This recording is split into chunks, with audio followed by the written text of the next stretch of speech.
हाय, hello, नमस्कार. मी सोनल आपल्या नवीन व्लॉगमध्ये तुमचं खूप खूप मनापासून स्वागत करते. आज आहे शनिवार आणि मी आली आहे आयुषच्या स्कूलमध्ये. तर आमची मीटिंग होती, पॅरेंट्स मीटिंग होती आणि मुलांना अलाउड नव्हतं. तर मी आणि संदीप आम्ही दोघं पण या पॅरेंट्स मीटिंगमध्ये आलो आहे आणि आता इथे स्टेजवरती सगळ्यांचं इंट्रोडक्शन किंवा मग प्रिन्सिपल्स काही इन्फॉर्मेशन वगैरे आमच्याशी शेअर करत होते.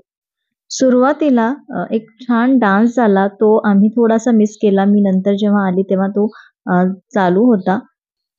आणि आता ज्या या टीचर आहेत, तर या आहे आयुषच्या आत्ताच्या क्लास टीचर. 11:15 ला आमची मीटिंग संपली आणि त्यानंतर मी तेजस्विनीकडे आली. तर तेजस्विनीने आज मस्त ब्रेकफास्टला आम्हाला इन्व्हाईट केलं होतं आणि तिने उपमा केला होता. त्यानंतर समोसे, जिलेबी इतकं सगळं ऑर्डर केलं होतं आणि मस्त हेवी नाश्ता झाला. आता इथे ती कॉफी करत होती.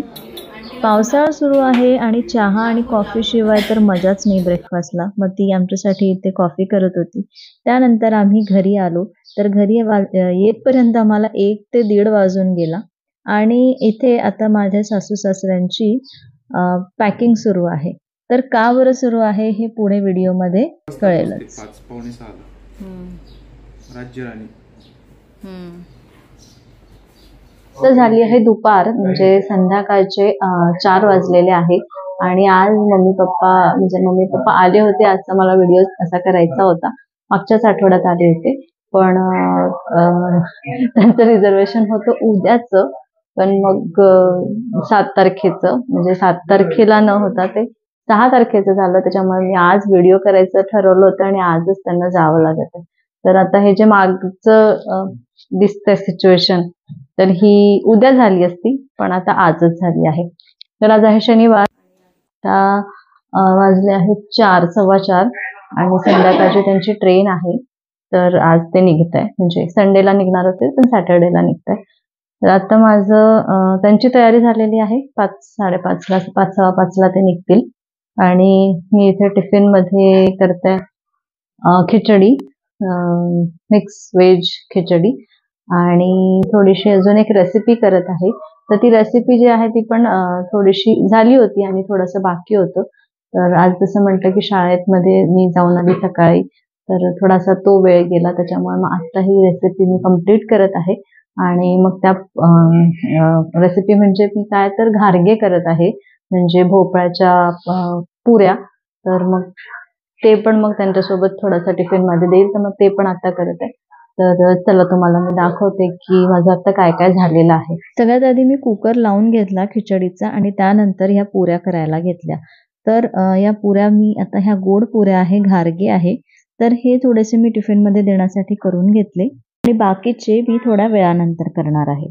त्यानंतर कुकर थंड होऊन ही खिचडी आम्ही टिफिनमध्ये भरून घेतली आणि काल मी लाल भोपळ्याचे बोंड पण केले होते, तर ते पण थोडेसे मम्मीला टिफिनमध्ये दिलेले आहे. त्यानंतर या पुऱ्या पण आता पॅक करून घेणार आहे. त्याला पिशवी वगैरे द्यायची गरज नाही ना? हा, त्याला पिशवी द्यायची गरज नाही ना? सांडायचं तर काही गरज नाही.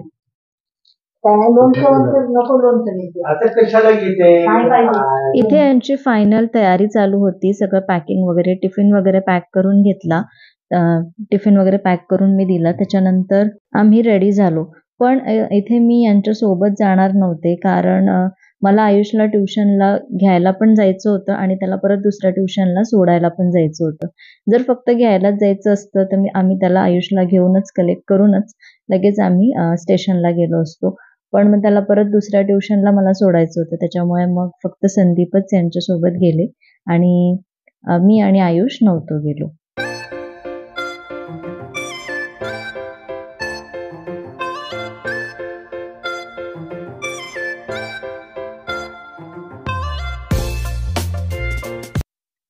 तर बघितलं असा होता दिवस. काय झालं, माझे सासू-सासरे म्हणजे मम्मी-पप्पा, आता सासू-सासरे, जर मी मम्मी-पप्पा म्हणेल तर मग तुम्हाला कदाचित लक्षात येणार नाही की मम्मी-पप्पा म्हणजे कोण. तर माझे आई-वडील नाही, माझे सासू-सासरे आले होते. त्यांना येऊन 10 दिवस झाले होते, पण माझ्याकडे आधीचंच कंटेंट एवढं होतं की मग मी तेव्हा काही शूट केलं नाही. तर ऍक्च्युली रेसिपीज केलेल्या आहेत, त्या रेसिपीज 1-2 रेसिपीज मम्मीने केल्या आहेत, सासूबाईंनी माझ्या केलेल्या आहेत. तर त्या मी सोनल्स रेसिपीज वरती ऑलरेडी पोस्ट केलेल्या आहेत. तर काय झालं मग त्यांचं 7 तारखेचं म्हणजे संडेचं रिझर्वेशन होतं असं त्यांना वाटलं, पण ऍक्च्युली त्या ह्याच्यावरती तिकिटावरती 6 तारीख लिहिलेली होती. आणि मग काय सगळा गोंधळ झाला, धावपळ झाली. तसा वेळ होता 4-5 तास आणि मग नंतर त्यांनी तेवढी वेळेवरती मग तयारी केली आणि मग निघाले. तसं म्हणजे जेव्हा माहिती झालं तेव्हा सगळ्यांचाच मूड ऑफ झाला, कारण म्हणजे अजून 1 दिवस राहिला असता. आयुष तर एकदम सॅड झाला, म्हणे आता तुम्ही जाऊ नका, कॅन्सल करून घ्या. आणि पण ऍक्च्युली माझ्या सासऱ्यांचं तिथे काही काम होतं चंद्रपूरला, त्याच्यामुळे मग त्यांना जावं लागत होतं, नाहीतर मग ते अजून थांबले असते. तर असा काहीसा दिवस गेला आणि तेजस्विनीने पण मस्त आम्हाला जेवायला ब्रेकफास्टला बोलवलं, तर तिथे पण हेवी झालं. त्याच्यामुळे मग त्या दिवशी स्वयंपाक पण मी केला नाही आणि म्हणजे त्या दिवशी म्हणजे दुपारी स्वयंपाक केला नाही. आणि मग जेव्हा मम्मी पप्पा जायला निघाले तेव्हाच मग मी टिफिन वगैरे केला आणि तेव्हाच मग मी थोडासा जास्त करून घेतला आमच्यासाठी पण. तर असा माझा हा सॅटर्डेचा दिवस गेला. आणि आता मी जेव्हा व्हिडिओ एडिट करत होती, म्हटलं अपलोड करून घ्यावा हा व्हिडिओ, तर त्याचा आउट्रो पण शूट केला नव्हता, तर म्हटलं चला आता आउट्रो पण शूट करून घेऊ आणि तुम्हाला सगळ्यांना थँक्यू पण म्हणू, कारण माझ्या या व्हिडिओजला म्हणजे माझ्या या सगळ्या व्हिडिओजला तुमचा छान प्रतिसाद मिळतो आहे, त्यासाठी खूप खूप धन्यवाद. आणि अजूनपर्यंत जर तुम्ही चॅनलला सबस्क्राईब केलं नसेल तर नक्की सबस्क्राईब करा. आय होप हा व्हिडिओ तुम्हाला आवडला असेल. हा व्हिडिओ मी इथेच एंड करते. पुन्हा भेटू अशाच एका मस्त व्हिडिओ सोबत. तोपर्यंत स्वतःची काळजी घ्या. बाय.